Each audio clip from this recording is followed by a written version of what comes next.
তাকে খুঁজো যে সুন্দর করে সাজে তাকে, তাহলে তুমি মূর্খ। খুঁজো তাকে যে তোমায় সুন্দর করে বুঝে। বিয়ে তাকেই করো যার কাছে অর্থের অভাব হলেও কোনোদিন ভালোবাসার অভাব হবে না। হ্যালো ভিউয়ার্স, আসসালামু আলাইকুম। সবাই কেমন আছেন? আশা করি আল্লাহর রহমতে সবাই ভালো আছেন। সবাইকে অনেক অনেক দোয়া ও ভালোবাসা জানিয়ে আজকের ভিডিও শুরু করছি। ঘরের বউকে যদি সংসার চালানোর জন্য বেতন দেওয়া হতো তাহলে 30 দিনের হিসাবটা এরকম হতো। 3 বেলা রান্নার জন্য 5,000 টাকা, বাসা পরিষ্কারের জন্য 3,000 টাকা, বাসা পাহারার জন্য 3,000 টাকা, বাচ্চাদের দেখাশোনার জন্য 5,000 টাকা এবং স্বামীকে আদর যত্ন করার জন্য 15,000 টাকা।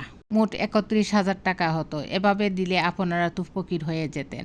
তাই তো বেতন দেওয়ার দরকার নেই। একটু খেয়াল আর ভালোবাসা দিলেই তারা সন্তুষ্ট। আপনিও সব কিছু পাবেন পরিপূর্ণ।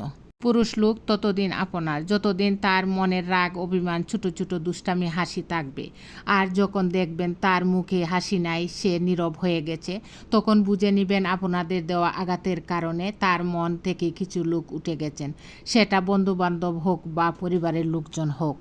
এক মসজিদের ইমাম সাহেব ঘোষণা দিয়েছিলেন, যার স্ত্রী স্বামীকে ফজরের নামাজের জন্য জাগিয়ে না দেবে সে স্বামী যেন দ্বিতীয় বিবাহ করে, আর বিয়ের সম্পূর্ণ খরচ মসজিদ কমিটি বহন করবে। এই ঘোষণার পর দিন ফজরের সময় জুম্মার চেয়েও বেশি মুসল্লি হাজির হয়েছিল। ইমাম সাহেব বলল, আজকে মনে হয় কারো স্ত্রী রাতে ঘুমায় নাই। তারা তার স্বামীকে কতটা ভালোবাসে, কারণ কোনো স্ত্রী তার স্বামী দ্বিতীয় বিবাহ করুক সেটা কখনোই কামনা করে না।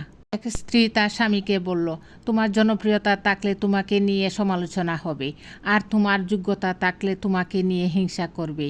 তাই এগুলো ভেবে মন খারাপ করে লাভ নেই, কারণ তোমার ভবিষ্যৎ তোমাকেই দেখতে হবে, অন্য কেউ দেখবে না।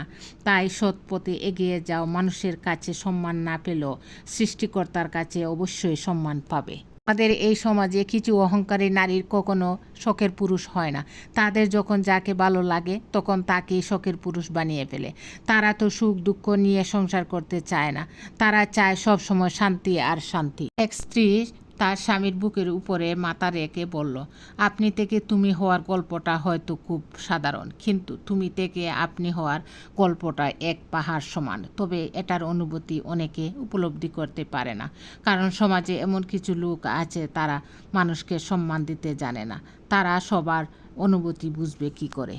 পুরুষের শখের অনেক কিছুই থাকে, কিন্তু পরিবার ও প্রিয়জনকে সুখে রাখতে গিয়ে তার শখের পরিবর্তন ঘটে। এমন একটা সময় আসে পরিবার বা প্রিয় মানুষের দিকে তাকিয়ে নিজের শখ করার ইচ্ছাটাও হারিয়ে ফেলে।